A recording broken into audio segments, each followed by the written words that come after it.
அதிர்வலைகளை ஏற்படுத்தி இருக்கும் கள்ளக்குறிச்சி விஷச்சாராய சம்பவத்தின் எதிரொலியாக தலைமைச் செயலாளர் சிவதாஸ் மீனா தலைமையிலான அவசர ஆலோசனை கூட்டமானது இன்னும் சற்று நேரத்தில் தொடங்க இருப்பதாக முக்கிய செய்தி ஒன்று வெளியாகியிருக்கிறது. கூடுதல் விவரங்களை எமது செய்தியாளர் பாஸ்கரிடம் கேட்கலாம். பாஸ்கர், வணக்கம். சரியா எத்தனை மணிக்கு இந்த ஆலோசனையானது தொடங்க இருக்கிறது? தலைமைச் செயலாளரோடு யார் யாரெல்லாம் இதில் இருக்கிறார்கள்? ஏதேனும் முக்கிய அறிவிப்பு வெளியாக இருக்கிறதா, வாய்ப்பு இருக்கிறதா பாஸ்கர்?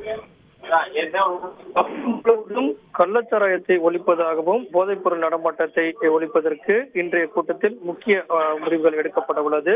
சோதனைகளை தீவிரப்படுத்த மாவட்ட ஆட்சித்தலைவர்கள் மற்றும் காவல்துறை அதிகாரிகளுக்கு இன்று தலைமைச் செயலாளர் இந்த கூட்டத்தின் வாயிலாக உத்தரவு பிறப்பிக்க உள்ளார்.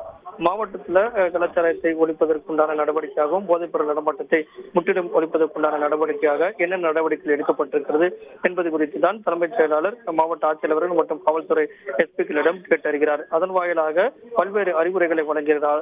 அதன் அடிப்படையில் பார்க்கும்போது தமிழக முதலமைச்சர் இன்று காலை உலக சட்டப்பேரவையில் பல்வேறு விதமான நடவடிக்கைகள் குறித்து பட்டியலிட்டார். கள்ளக்குறிச்சி சம்பவத்தை சுட்டிக்காட்டி எவ்வளவு கைது நடவடிக்கைகள், எத்தனை வழக்குகள் பதிவு செய்யப்பட்டிருக்கிறது என்பதெல்லாம் பதிவு செய்தார். இது வரக்கூடிய நாட்கள் எல்லாத்திலும் எதிர்கட்சிகள் கேள்வி எழுப்பக்கூடும். அந்த வகையில தலைமைச் செயலாளர் அனைத்து மாவட்ட ஆட்சித்தலைவர்கள் மற்றும் எஸ்பிக்களுடன் மாவட்டத்தில் போதைப் பொருள் நடமாட்டத்தை ஒழிப்பதற்குண்டான நடவடிக்கையாகவும் குறிப்பாக இந்த கள்ளச்சாராயத்தை ஒழிப்பதற்குண்டான நடவடிக்கைகள் என்ன நடவடிக்கைகள் எடுக்கப்பட்டிருக்கிறது, சோதனை சாவடிகளில் தீவிரமான சோதனைகளை எவ்வாறு மேற்கொள்ளப்படுகிறது, அவ்வப்போது அதிரடி சோதனை நடத்தி எங்கெல்லாம் பதிப்பிட்டிருக்கிறார்களோ அங்கு ஊழல்கள் எல்லாம் எடுத்து ஒழிப்பதற்குண்டான நடவடிக்கையாகவும் கைது நடவடிக்கைகள் சம்பந்தப்பட்டவர்களுடைய கைது நடவடிக்கைகளை தீவிரப்படுத்துவது தொடர்பாகவும் இந்த ஆலோசனை வழங்க உள்ளார். எந்த வகையில் இந்த கூட்டம் என்பது முக்கியத்துவம் வாய்ந்த கூட்டமாகவே தற்போது பார்க்கப்படுகிறது.